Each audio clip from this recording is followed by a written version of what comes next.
Bonjour à tous amis youtubeurs, c'est NatFreeJS, bienvenue pour ce 11e épisode qui sera consacré à la mise en forme de notre to-do list.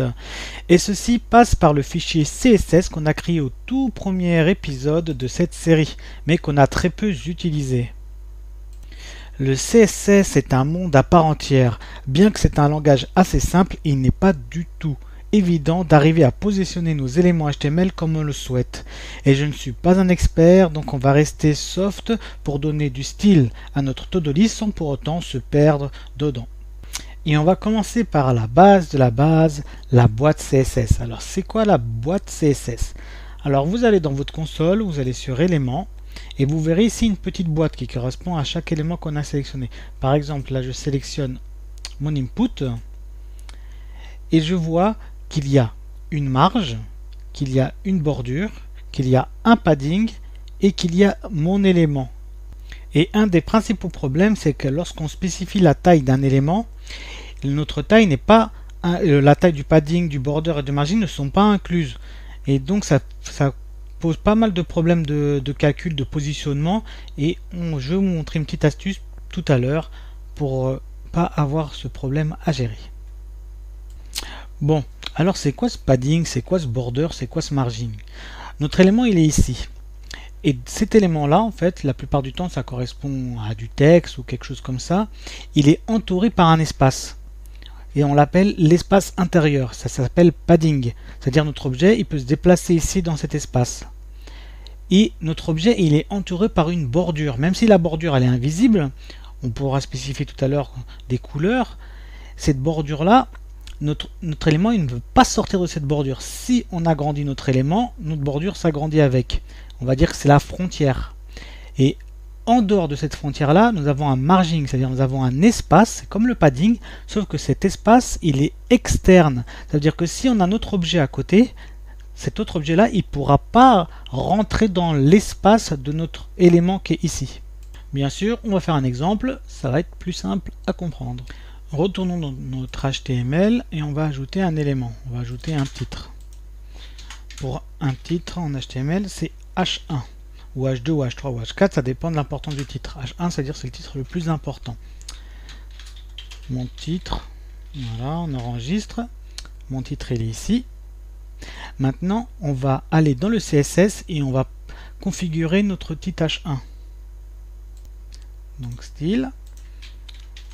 Je vais sélectionner directement par son tag H1, alors que normalement on doit utiliser des classes lorsque vous modifiez en CSS, c'est plus simple. Mais là on va passer juste sur le H1 directement et on va le modifier. On va lui rajouter une bordure pour voir aller où sa bordure. Donc pour rajouter une bordure, c'est border. Ensuite vous choisissez une taille de la bordure, donc on va mettre une épaisseur de 1 pixel.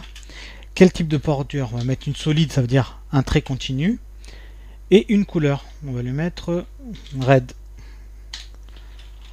On finit par un point virgule, on enregistre, et voici exactement comment est mon titre H1.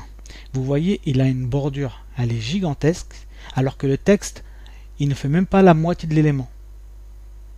On va sélectionner notre élément via ce petit bouton là, pour avoir toutes les caractéristiques, donc je clique dessus, et vous voyez que mon élément qui fait cette taille là, n'a pas de padding, ça veut dire qu'il est collé à la bordure.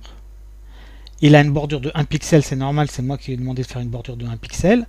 Et il a un margin qu'on n'a pas défini, mais qui est automatique, qui fait 21 pixels. Donc si ici je veux agrandir la bordure, je mets 2 pixels.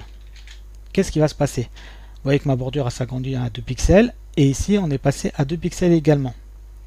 Et si je veux que mon titre il soit collé, ici je veux qu'il soit collé en haut à gauche et pas qu'il ait cet espace là, vous voyez l'espace qui est en orange, c'est tout le margin, c'est l'espace qui est en dehors de ma bordure. Dans ce cas là, je vais dans la propriété margin, 2 points, et je la mets à 0. On enregistre, et vous voyez tout est remonté en haut. Mais il y a encore une bordure, il y a encore une marge qui est ici, et cette marge là c'est la marge de notre page internet body. On verra tout à l'heure comment l'enlever également. Donc si je mets un margin ici, ça va bouger mon titre en fonction du paramètre que j'aurais mis, et c'est tout qui va bouger avec le rectangle, avec la bordure, avec le titre. Maintenant si je veux bouger juste l'élément qui est à l'intérieur, Ici mon titre, comment je vais faire pour ça? Bah, ça va être l'élément padding, c'est l'espace à l'intérieur de la bordure. Donc si je mets un padding à 10 pixels, qu'est-ce qui va se passer? Il va me mettre une bordure de 10, un padding de 10 pixels sur les 4 côtés. Donc on enregistre, avant tout on met le point virgule. Et voilà, donc vous voyez qu'il y a un padding de 10 en haut, 10 à droite, 10 à gauche, en bas et 10 à gauche. Et tout ça je peux le paramétrer séparément si j'ai envie. Donc si je veux mettre un padding de 10 pixels, je mets juste en bas, donc ça va être padding bottom. Voilà, donc 10 pixels, on enregistre, et cette fois-ci j'ai un padding qui est juste en bas. Voilà, et avec le padding tout court, et pareil pour le margin, on peut mettre directement les 4 paramètres d'affilée. Par exemple 5 pixels, 10 pixels, 20 pixels et 3 pixels.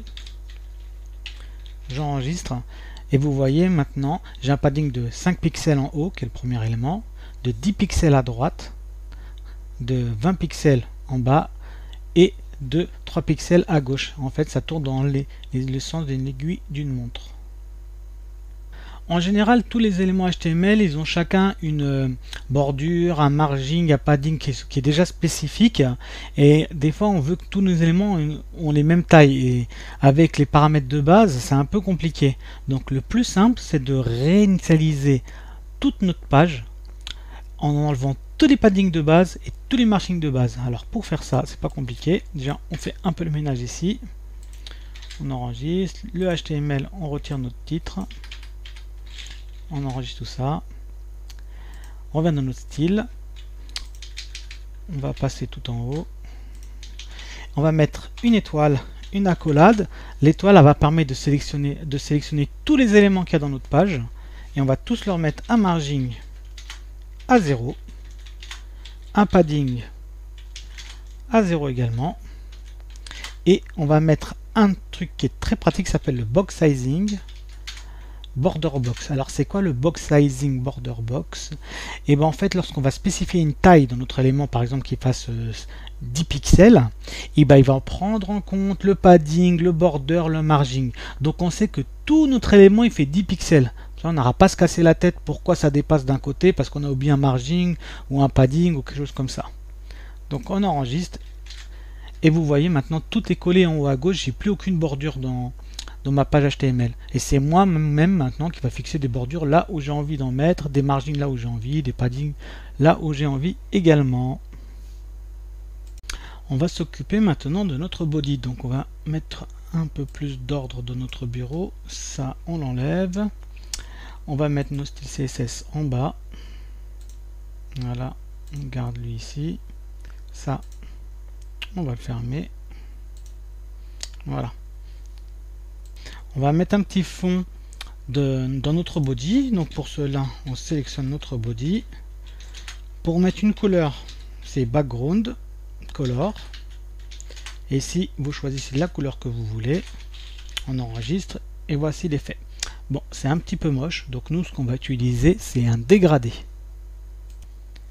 Pour ça on va pas se casser la tête, il y a 1 milliard de sites pour faire des dégradés en CSS. On va juste sur Google, on a écrit background gradient generator, vous cliquez sur le lien que vous voulez et vous avez des sites qui vous donnent directement tout le code. Voici le gradient là qui est généré par ce code qui est ici. Donc nous par exemple on veut que le gradient il soit plutôt comme ça à 180. On choisit nos couleurs. Voilà, un peu comme ça par exemple. La deuxième couleur. Voilà, on essaie de faire quelque chose de joli. Et il suffit juste maintenant de copier le code qui est ici. Voilà, CTRL C. On va dans notre style. On va dans notre body. Et on regarde ce que ça donne directement sur notre page. Donc je retourne sur ma page en orange, je mets un petit peu plus ça, voilà, j'enregistre et voilà ce que ça donne. Bon, c'est pas terrible parce que de base notre body ne fait pas toute la page, donc pour que notre body fasse toute la page il faut le spécifier. Donc on va dire que notre feuille HTML et notre body, que leur hauteur est à 100% de la page. Voilà, c'est déjà un peu mieux. C'est un petit peu foncé. Je vais prendre d'autres couleurs. Donc on va prendre les couleurs que j'avais choisies de base. Donc ici on va remplacer.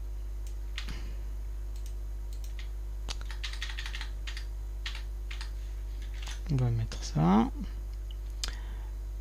Ou quoi, je vais faire même un copier-coller, ça va être plus simple de ce que j'avais avant. Voilà, comme ça vous aurez le même site si ça vous plaît. Voilà, donc j'enregistre et voilà ce que ça donne. C'est un peu plus joli comme ça. Donc il est facile de comprendre la fonction, comment elle fonctionne. Linéaire gradient, c'est-à-dire c'est un gradient linéaire. À 0%, c'est cette couleur là, et à 100%, c'est cette couleur qui est tout en bas. Et le CSS va s'occuper lui-même de faire le dégradé. On va également changer l'écriture, le fond, le style de... on appelle ça les fontes. L'écriture, en fait, l'affichage de l'écriture qu'il y a sur notre page. On va le mettre directement dans Body. On va mettre le même fond pour tous les éléments. Donc le fond qui marche très bien en ce moment, qu'on trouve à peu près dans tous les sites internet, c'est le font Roboto. Donc pour choisir un font, c'est Font Family, vous mettez le nom de votre font. Ça aussi vous pouvez le trouver sur internet, il y a plein de sites qui fournissent des styles de font beaucoup plus jolis. Mais qu'est-ce qui est bien sur le Roboto, c'est qu'il est arrondi et il est beau, même quand on zoome, on voit pas trop les pixels. Donc CTRL S, voilà ce que ça donne. Si vous n'aimez pas, vous pouvez en choisir d'autres. Cette vidéo touche à sa fin. On verra dans les prochaines vidéos la modification de notre champ input, la modification du bouton. On continuera à approfondir notre CSS afin d'avoir une application super jolie. Voilà, je vous dis à bientôt. Ne soyez pas tristes, on se revoit bientôt.